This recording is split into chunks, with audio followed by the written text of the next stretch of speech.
Hey, this is Ben V from Ludovico Technique, and you're watching ROCKFLESH.com.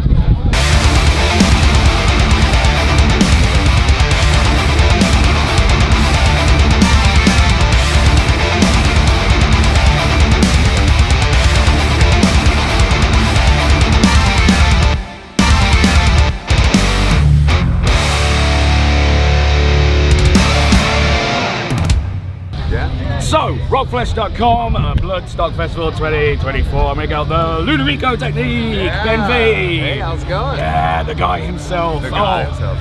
How good did it feel up there on that stage earlier today? We didn't know what to expect because we had never been to the UK before. Of course, this is your first time from New York. Yeah, from New York. Yeah, and we didn't know. We didn't know if it was just going to be a sea of, you know, the coolest dudes that ever existed. A little too cool, maybe too cool at the back. Maybe a little too cool. But I'm happy to report that not only were we pleasantly surprised, but we were overwhelmed with how many people really got into it and were super supportive. So I can report that UK fans are among the best across the world, for sure. Yeah, that's what we like. Yeah, for sure. I think, you guys went down amazingly, really well.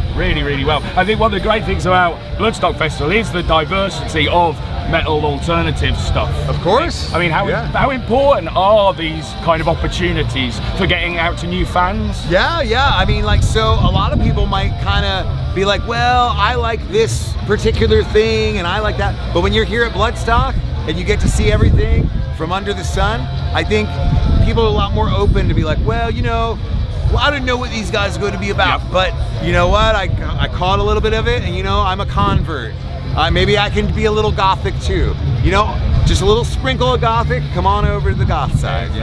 Exactly. So, would you describe your music as what, industrial gothic metal? Yeah, there's some songs that are a bit more on the industrial side. Then there's some songs that are on the goth side. Then there's songs that are pretty like alternative goth, like as far as like, I don't know, maybe a little bit of 90s kind of vibe in there.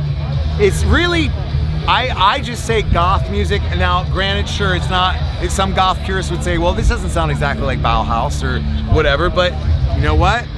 Everything, there's a place for everything. So if things appeal a little bit more on the macabre, darker side, a little bit more eloquent, maybe, you know, because we're not talking about brutally going through people's guts or anything.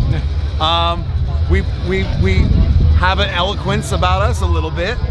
If you have a history of heartbreak, depression, anxiety, maybe you've lost loved ones, maybe they're gone, they're passed on. We write about a lot of different human experiences. And so I think that there's something, even if you don't, a lot of times people will be like, all right, Ben V from Ludovico Technique, well, I'd love to get into your music, but I'm not gothic. And I say, you know what? You don't have to be gothic. We'll be the one band that you know that's kind of gothic, right? Fantastic. There it is. Exactly. And I think, for the kind of musical side, definitely elements of, I can hear like Gravity Kills in some of the stuff, which, you know, that kind of industrial background. And then very much your vocals are, you know, those soulful, low, right, the baritones, the basses. They're so kind of gothic. You know, that kind of like, you know, that whole typo negative kind of vibe, like from New York. Exactly. There you go. So brilliant stuff. The writing process. How on earth do you start bringing together something like that has so many elements? Yeah, well, you know, sometimes it'll be like maybe you're just kind of out and about in the world, and some lyrics will just kind of come to you, and you'll think, you'll start singing a certain melody, and then you think, all right, I got this, I gotta put music to that. So you go back, you come up with musical arrangements to kind of fit this vocal that you came up with. And then other times, it could be the complete opposite. There might be songs where it's just the music, it's just some guitar part, it's just this or the other. And then you write the words to go along to fit that. So there's really no one set way.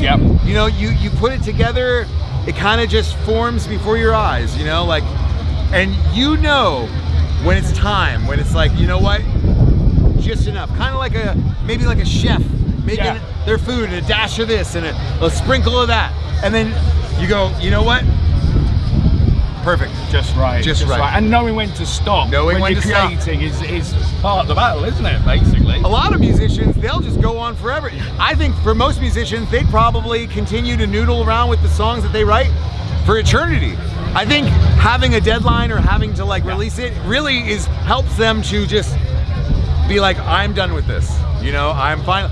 If you ask a musician, they'd be like, oh, I wish that I had this and that with this song. And it's part of the process. Sometimes you just got to step away Sometimes and go, you know, it's there. Exactly. So writing, recording, playing live, what's your favorite element of those? You know, it's interesting because writing is where you really dig deep from a personal level, where you're pulling out something to express in the song, to create the song. So that's a different aspect. When you're on stage, you're just visceral energy of kind of presenting all of these things you have already written kind of to an audience. And so I really can't even say that like since there's such different processes, you have to take away from them the best. Like so I love writing, but I also love performing. So it's like two different things that it's almost like apples and oranges. Yeah, definitely. So I wouldn't say that there's one favorite. Obviously, and there's down points of both. Out on the road, obviously, exhaustion, tired, all that. But then at home, when you're writing, you know, you might think to yourself, you know, I wish I was playing this right now. Yeah. You know, so there's just so many different facets, different angles and aspects of it, you know. And when you have that moment that you're actually playing the song for the first time, you know, that's the magic moment. But also, does it sometimes, when you've got the interaction with the crowd, does it sometimes almost feel like a brand new song again? Exactly. Yeah. So that's very important that you bring up. I have songs that I've written a while back. When you play them, you know, a lot of artists sometimes will be like, oh, I'm so embarrassed, I wrote that years ago and blah, blah, blah. And here's what I'd say about that. Yes, sure, some of these older songs, maybe I'm not exactly where I was in life, but if you always write from the heart, and even if you've kind of moved on in life, even when you play it again, you won't be embarrassed because you'll think this was a time in my life. It was an experience, a snapshot of that and time. It was genuine. Yeah. And I'm not embarrassed to perform it again because I was honest when I wrote it. You know? Exactly. And I suppose, yes, if you aren't honest when you write music, then that's when you'll be get the problem. Yeah, exactly. Okay, cool. So if you could collaborate with anyone at all that you've not been able to collaborate with yet, who would it be? Well, so this is a very excellent question. I have multiple answers for this. I have the answers that are stuff like Ian Curtis from Joy Division, who I obviously cannot collaborate with, or you know, Peter Steele from Typo Negative, who I obviously cannot collaborate with. And then I think, you know, perhaps Ghost, or I don't know, like perhaps Sleep Token. You know? Even someone that was just announced as next year, Gojira. Yeah, like, and then there's the American bands like Lamb of God, things of that nature. You know, when you're talking about heavier stuff, like, I mean, it's interesting. It's interesting. So I do a bass baritone, and I'd like to probably, I would like to collaborate with some people. For someone in a different register. And just combine that. That'd be awesome. But definitely, I think the running theme through all those are the kind of the performance, and you know, the performance, the almost not necessarily mystery. You know, you get mystery, but just that uniqueness in both the performance and the music. That's obviously something very important to yourself as well. You know, when you express yourself, obviously the music is what matters most, and so there have been people that have been like, hey, you know, what's your opinion about this, that, and the other? And it's like, look, I make gothic music. That's what I have opinions about. And so if you want to escape the world and kind of maybe connect with something that means something to you, this is the place to be. You know, so as far as like the mystique, I think mystique kind of goes into that. It's part of focusing on the music. And it's kind of who's behind that performance kind of thing that people, you know, want to know. The lyrics will guide you. Exactly. Cool. So let's think. A biopic of the band, a biopic of you. Who would play you in that movie? Man, I don't even know. I don't know. Do you have American actors here? Yeah. Or like you have like you guys know? We know all people? the same ones. Yeah, definitely. I don't. I couldn't even tell you. I don't. You know. I see. I pick people. I'm so bad at this because I pick people like Marlon Brando, who's dead. You know, That's so fine. it's like something like that. I would love like